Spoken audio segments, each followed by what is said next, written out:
You've appeared in this courtroom for 2 previous cases that proved you were the father of a child and the other that proved you were not. Deny that you fathered child number 8 with mother number 5. You cheated on Mr. Scott, but say you believe it was before you got pregnant because he can no longer control you. Scammed you into paying his travel costs when he visited you in Michigan. I met her on the website.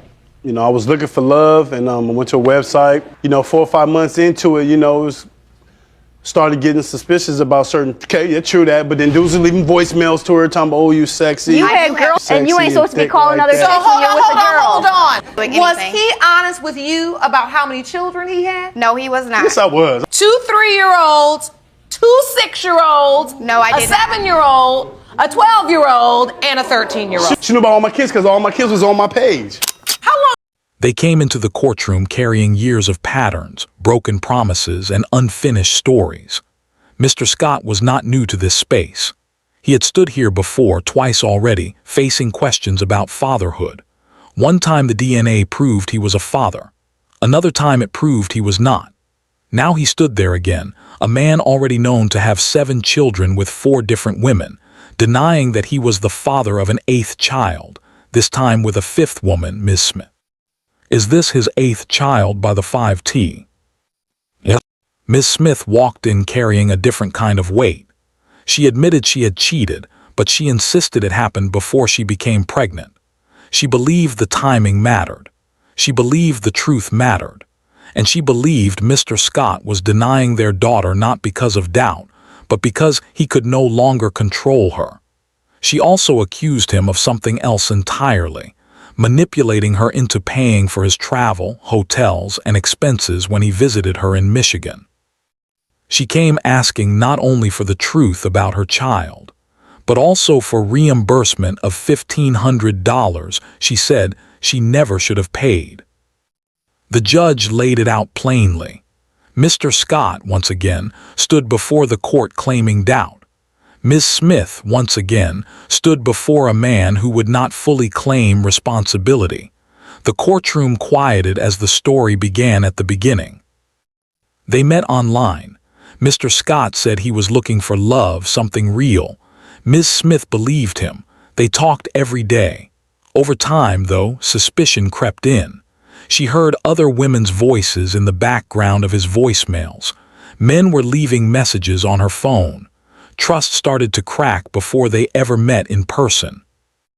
Ms. Smith said she did not know the full truth about how many children Mr. Scott had. He said she knew. He claimed his social media showed everything, that all his children were there for anyone to see. She said that if she had known the full reality, things might have felt different. Still, they continued talking for months, building something that felt serious to her. After 8 months of talking, they decided to meet. Michigan was the destination. Ms. Smith said they agreed to split expenses. She said she paid for his travel, his hotel, and much of the trip. Mr. Scott argued back, insisting he paid for food and some lodging, insisting it was mutual. The numbers, however, would later tell a clearer story.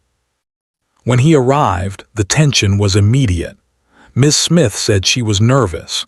She said she did not rush to hug or kiss him because meeting someone in real life after months online felt overwhelming. Mr. Scott saw it differently. He felt rejected. He felt confused. He felt entitled to intimacy after 8 months of conversation. As the days passed, cracks widened. Phones buzzed constantly. Messages came in. Ms. Smith said she felt embarrassed sitting in public while his phone lit up with loud music and notifications. Mr. Scott accused her of cheating, of hiding something. He said there was a man at her job who would not look him in the eye. He believed that silence meant guilt. Eventually, Ms. Smith admitted she had slept with another man. She told the court it happened once. Mr. Scott said the story changed multiple times. He said she minimized it, then reframed it, then claimed she was taken advantage of. Each version hurt him more than the last. Trust collapsed completely. Despite the chaos, Ms. Smith said there was a moment when things felt hopeful. When she told Mr. Scott she was pregnant, she said he was happy at first. He talked about family. He talked about a future. She believed him. She said they planned the pregnancy together, even removing birth control with the idea that they would have a child. Mr. Scott denied that part. He said once he heard about the pregnancy, doubts rushed in. The cheating, the lies, the uncertainty about timing all came crashing together. Arguments followed. Then distance. Ms. Smith said he disappeared, changed numbers, deactivated accounts, stopped responding while she carried the pregnancy alone. She said she sent ultrasound pictures, letters, messages. She was told they were received and thrown away. She said the silence hurt more than anger ever could. Then came the financial dispute. Ms. Smith presented receipts, a bus ticket from California to Michigan, hotel stays, a return flight. The total came to $1,500. She said she paid because she believed in what they were building. Mr. Scott stood there with no documents, only words. He said love was the agreement. That should have been enough. The judge was not persuaded. Without proof that he paid half, the court ruled Ms. Smith was owed money back. The ruling landed hard. Mr. Scott protested, but the judge shut him down. Words had gotten him into this situation, and words would not get him out. Then the room shifted. The financial argument faded. The envelope came out.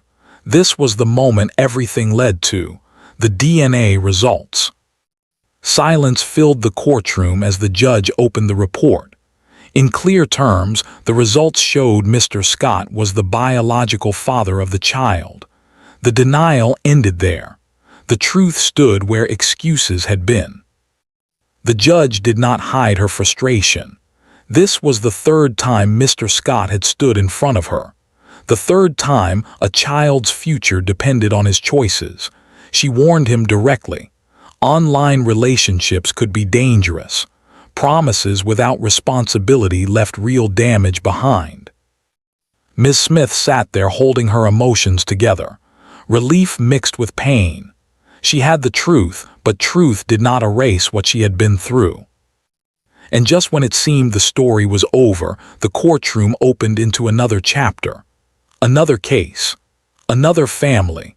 Another child caught in uncertainty. This time, the question was not about a man denying a living child, but a grandmother searching for certainty after losing her son. A mother stepped forward, grieving, holding onto the only thing left that connected her to her son, a little girl she believed was her biological granddaughter. Her son was gone, shot and killed in violence that left no answers. The baby survived. And now, doubt hovered over everything.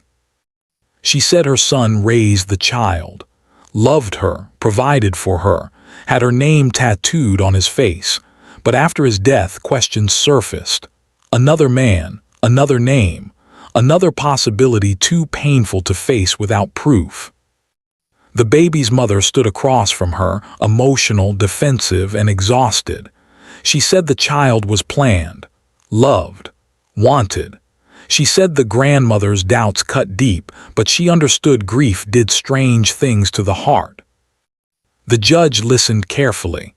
Pain filled the room from both sides. One woman mourning a son, another protecting a child, both desperate for truth, not to hurt each other, but to heal. And once again, everything came down to DNA. Not memories, not tattoos, not love, science. The envelope waited. The courtroom felt heavier as the second case continued, as if grief itself had settled into the seats beside everyone watching. This was no longer about denial or arguments over money. This was about loss, about a life cut short, and about a child who might be the last living piece of a son a mother had buried. The grandmother spoke slowly, her voice trembling but firm. She described her son as a devoted father. She said when the baby was with him, she was with the family. She was loved, protected, and treated as his own flesh and blood. She remembered the small moments, the way he bought clothes, paid for milk, took pride in caring for his daughter. She talked about the tattoo on his face, the baby's initials inked permanently as proof of how deeply he believed that child was his. But doubt had crept in before his death. She said he came to her troubled, confused by things he didn't fully understand. Phone calls where another man answered, stories that didn't line up, a feeling that something wasn't right, even while his heart stayed attached to the little girl he loved. The doubt didn't stop him from raising her. It just followed him quietly. Then came the day everything changed. Her son was shot and killed. The baby was in the car when it happened. She described it in fragments as if the memory itself was too painful to hold all at once. Shots fired. Chaos. Her son trying to protect the child. A bullet stopped by the door or the car seat, saving the baby's life. She said only God could have done that. Only mercy could explain why the child survived while her son did not.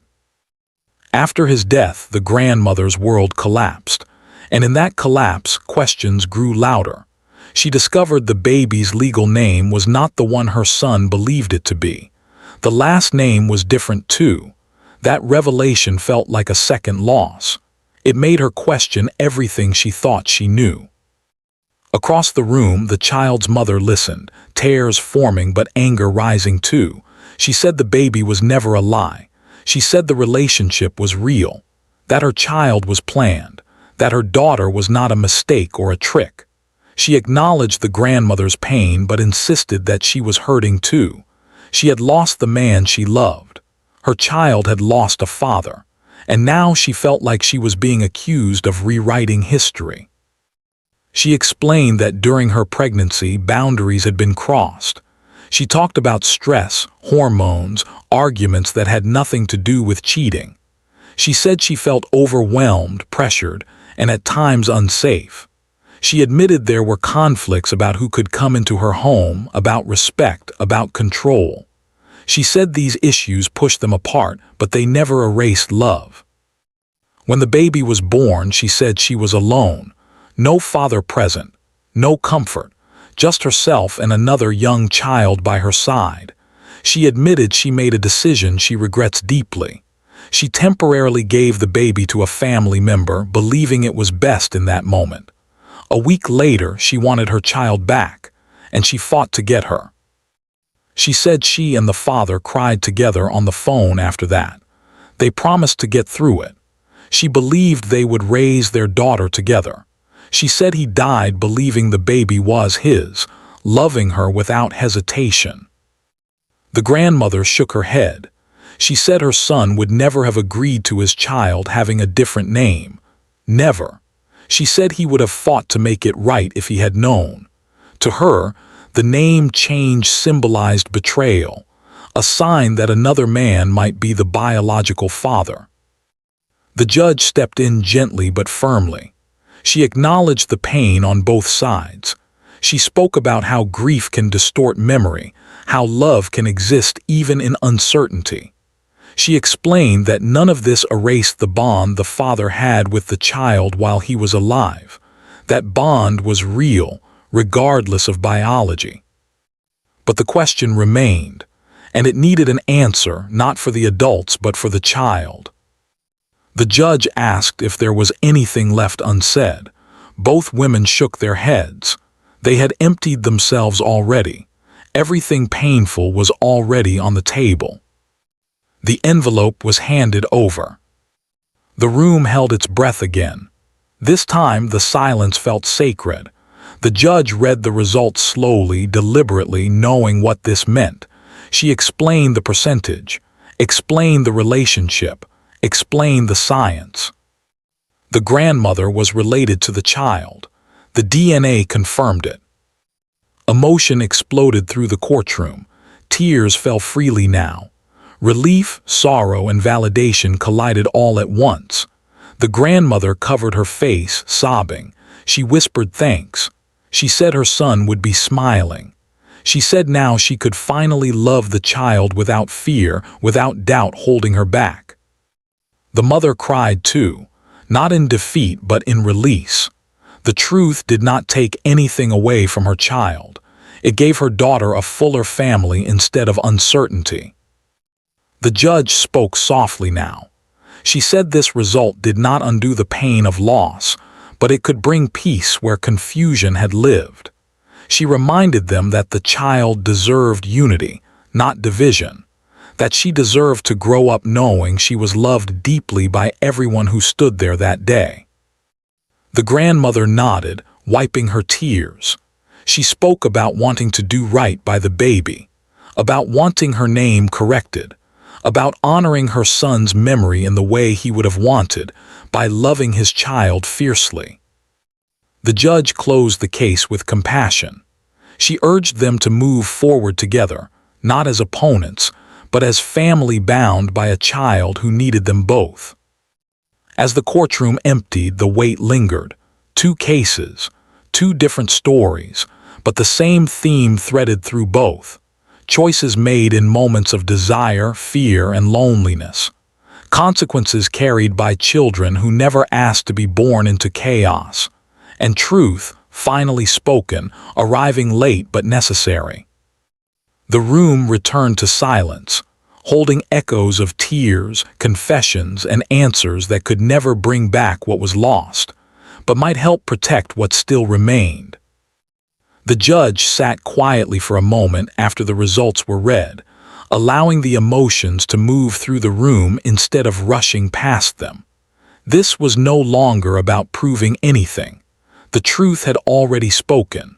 What remained was the fragile task of deciding what to do with it. She looked first at the grandmother, whose grief had not softened with time, only deepened. Losing a child leaves a wound that never closes, and the fear of losing the last living connection to him had been eating away at her from the inside. The judge acknowledged that pain openly. She said it was clear this woman had loved her son deeply, and that the love he showed for the child was undeniable. Biology had now confirmed what his heart already believed. Then she turned to the child's mother. She recognized the strength it took to sit there, to be questioned while already carrying so much loss of her own. She reminded her that truth did not erase mistakes, but it did give everyone a foundation to move forward. She spoke about how complicated relationships can become when fear, distance, and misunderstanding mix together, and how those complications often land hardest on children. The judge emphasized that the child was too young to understand any of this, but one day she would ask questions. One day she would want to know who loved her, who fought for her, and who stood up for her when it mattered. The answers they chose to give her would shape her sense of self. The grandmother spoke again, this time with less anger and more vulnerability. She said she never wanted to take the child away from her mother. She said all she wanted was certainty, something solid to hold onto after losing her son. She admitted that fear had made her suspicious, and suspicion had made her cold. She said now that the doubt was gone, she wanted peace. The mother listened closely. She wiped her tears and nodded. She said she never intended to erase the father's place in the child's life. She said the name change was never meant to hurt anyone. It came from confusion, pressure, and fear during a time when she felt completely alone. She said she wished things had been handled differently, but she could not go back. The judge reminded them that forgiveness was not about forgetting what happened. It was about deciding what mattered more moving forward. And what mattered now was a little girl who deserved love without conditions, without suspicion, without adults pulling her in opposite directions. She encouraged them to communicate, to set boundaries with respect, and to keep the child at the center of every decision. She said grief and guilt could easily turn into resentment if left unchecked, and resentment would poison everything it touched. With that, the second case was closed. The courtroom slowly emptied, but the emotional weight stayed behind, lingering in the air. People left quietly, some shaking their heads, others wiping their eyes. 2 cases back to back, both rooted in uncertainty, denial, and the human cost of unresolved relationships. Outside the courtroom, the stories did not truly end.